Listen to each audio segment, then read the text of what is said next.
শিক্ষার্থী বন্ধুরা, ম্যাথ জানি ইউটিউব চ্যানেলের পক্ষ থেকে সবাইকে স্বাগতম। আজকে আমি তোমাদের সামনে যে বিষয়টি উপস্থাপন করব তা খুবই গুরুত্বপূর্ণ। তা হচ্ছে উচ্চ মাধ্যমিক বীজগণিত ও ত্রিকোণমিতি আফসারুজ্জামান স্যারের বইয়ের সংযুক্ত যৌগিক কোণের ত্রিকোণমিতিক অনুপাত প্রশ্নমালা টয়েস এর 12 নম্বর অঙ্কটি। এ ধরনের অঙ্ক আমাদের পরীক্ষায় প্রায় দেখা যায় আসে। যদি tan θ সমান 5/12 এবং cos θ ধনাত্মক হয়, তবে sin θ plus cos of minus θ sec θ of minus sec of minus θ plus tan θ এর মান নির্ণয় করো। দেখা যাক এ ধরনের অঙ্ক যদি পরীক্ষায় আসে আমরা কিভাবে করব। তাহলে প্রথমে আমরা দেওয়া আছে লিখতে পারি আছে tan θ সমান 5/12 এবং বলা আছে cos θ ধনাত্মক। তাহলে আমরা চিত্র সাহায্যে এই ধরনের অঙ্ক সহজেই করতে পারি। আমরা পিথাগোরাসের উপপাদ্য জানি, অতিভুজ স্কয়ার সমান লম্ব স্কয়ার যোগ ভূমি স্কয়ার। সেই অনুপাতে আমরা যদি এখানে tan θ এর মান বসাই দেই, tan θ সমান লেখা যায় লম্ব বাই ভূমি। তাহলে অতিভুজটা আমাদের বের করতে হবে। অতিভুজ স্কয়ার সমান লেখা যায় বা অতিভুজ সমান লেখা যায় √, লম্ব স্কয়ার যোগ ভূমি স্কয়ার।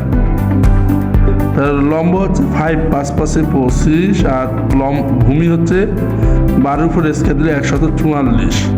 144 আর 25 169, রুট করলে আমরা পাবো কত? 13। তাহলে এখানে আমাদের অতিভুজ হলো 13। এখন আমরা এখান থেকে যেহেতু cos θ ধনাত্মক বলছে এবং অন্যান্য মানগুলো sin θ, cos θ, sec θ এবং tan θ এর মান বাইর করতে বলছে, তো cos θ এর মানটা যদি আমরা এখান থেকে নেওয়ার চেষ্টা করি ধনাত্মক মানটি, তাহলে cos θ সমান কি জানি আমরা?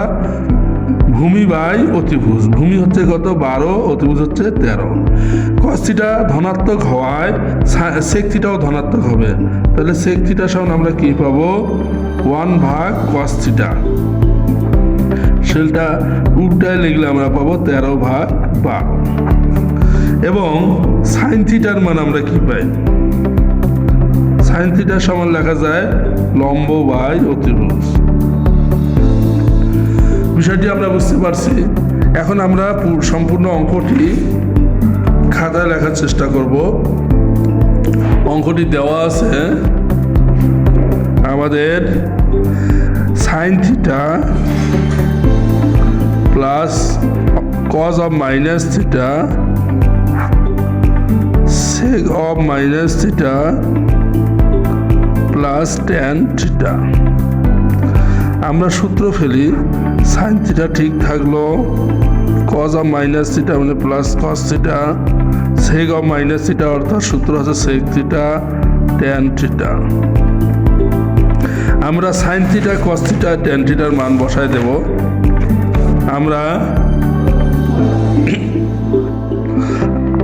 sin θ এর মান জানি 5/13 এবং cos θ এর মান জানি 12/13। sec θ এর মান জানি 13/12 এবং tan θ এর মান জানি 5/12। আমরা অঙ্কগুলো সমাধান করার জন্য লসাগু করি। উপরে 13, নিচে 12। তাহলে 5 + 12 আর নিচে হচ্ছে 13 + 5। যদি আমরা উপরে যোগ করি 12 পর 17/13 গুণন 12টি উপরে গেল আর 13 যোগ 5 তাহলে 18। 6 2 × 12 আর 3 × 6 18। তাহলে আমরা পাচ্ছি 17 2 × 34 আর এদিকে 3 × 13 39। তাহলে এই অঙ্কের আমরা এটাই আনসার পাচ্ছি। তো জানাচ্ছি যদি sin θ সমান 5/13 এবং π/2 θ π হয়, তবে দেখাও যে tan θ plus sec of minus θ ভাগ cot θ plus cosec of minus θ সমান 3/10। তাহলে আমরা কি করব? প্রথমে দেওয়া আছে sin θ সমান 5/13 এবং শর্ত দেওয়া আছে π/2 θ π। তাহলে কোসেক থিটা সমান লেখা যায় 1/sin থিটা, সাইন থিটার মান বসাই দিয়ে 13/5 বের করেছে। অর্থাৎ কস থিটার সমান লেখা যায় -√1 - sin স্কয়ার থিটা। শুধু এখানে রুট ওভারের কারণে প্লাস মাইনাস হয়, এখানে শুধুমাত্র ঋণাত্মক মানটি গ্রহণযোগ্য হবে। -√1 - সাইনের মান আমরা বসাই দিয়েছি 5/13 তার উপরে স্কয়ার, তাহলে -√1 - 25/169। 169 লসাগু হলে কত হচ্ছে? 169 বিয়োগ 25/169। 169 থেকে 25 বাদ দিলে 144/169 লসা হয়ে যায়, রুট ওভার করে -12/13।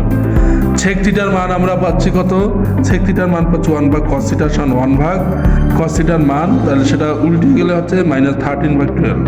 ট্যান থিটার মান আমরা পাচ্ছি sin θ/cos θ, তার মানে 5/13 ভাগ -12/13, 13 কেটে গেলে 5/12। তারপরে আমরা যেটা দেখতে পাচ্ছি যে অঙ্কটা আগে নামানো হয়েছে tan θ plus sec of minus θ, cot θ plus cosec of minus θ, tan θ plus sec θ by tan θ এর মান হচ্ছে cot θ মাইনাস cosec θ, tan θ এর মান বসানো হয়েছে -5/12 আর sec θ এর মান -13/12, cot θ এর মান -12/5, cosec θ এর -13/5। আমরা এখন যদি লসাগু করি উপরে 12 পাচ্ছি -5 -13, আর নিচে লসাগু করলে 5 পাচ্ছি -12 -13। তাহলে দেখা যাচ্ছে আমরা উপরের মানগুলো যোগ করে নিই, 13 আর 5 হয় -18 আর নিচে 12, আর গুণ ভাগ হয়ে যাচ্ছে গুণ, নিচের মানটা উপরে যাচ্ছে, 13 আর 12 হচ্ছে 25, মাইনাস মাইনাস কাটা, তারপর 3 6 18, 6 দুগুণে 12। তাহলে আমরা পাচ্ছি যে উপরে 3 আর নিচে 5 দুগুণে 10। আশা করি তোমরা অঙ্কটি বুঝতে পারছো। আজ তাহলে এ পর্যন্তই, সবাই ভালো থাকো, সুস্থ থাকো, খোদা হাফেজ।